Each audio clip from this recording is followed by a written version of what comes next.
We in this room hear you saying, and the American people hear you saying, that President Biden inherited bad policies from President Trump. No. Bad outcomes, bad conditions on the ground. That's what I said. Well, you said you reduced the force to 2,500. You're characterizing that as a bad policy, yes? I'm characterizing that as a fact.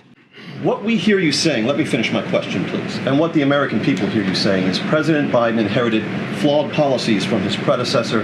President Biden was deprived of the requisite transition papers he should have received from his predecessor, and President Biden was deprived of accurate information from President Ghani about his intentions, and President Biden was deprived of accurate assessments from the intelligence community.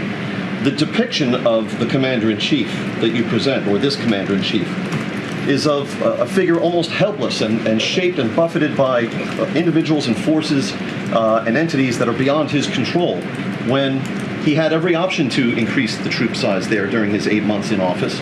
He had every option to intensify attacks on the 5,000 Taliban fighters and so on. So I just don't understand why you're willing to depict your boss, the commander-in-chief, as so helpless in this instance. The president was anything but helpless. He acted on the best military judgment and the best assessments from the intelligence community as he could, as he made these decisions going forward. And some of those assessments turned out to be wrong. Your position is everything went about as well as it possibly could have. It's not my position, James. Why did the administration choose not to make this an independent review? These were independent reviews. The after-action, the after-action reviews that were done by the Defense Department and at the State Department, they're the two prime ones that we're talking about here.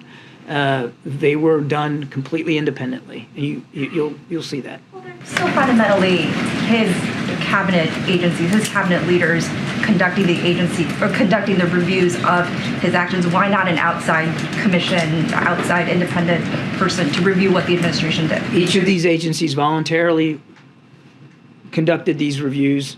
And I know you were asked earlier about releasing more beyond the 12-page report, and you talked about information just being very highly classified. But the president can obviously declassify anything that he wants. So would he do so in the interest of transparency, in the interest of the public knowing more about what happened with the withdrawal beyond the 12-page perspective of the NSC? So again, a couple of things to remember. That this is an ongoing process here. You had said earlier this was about understanding and not accountability. I just don't know, how is this process and document not about accountability?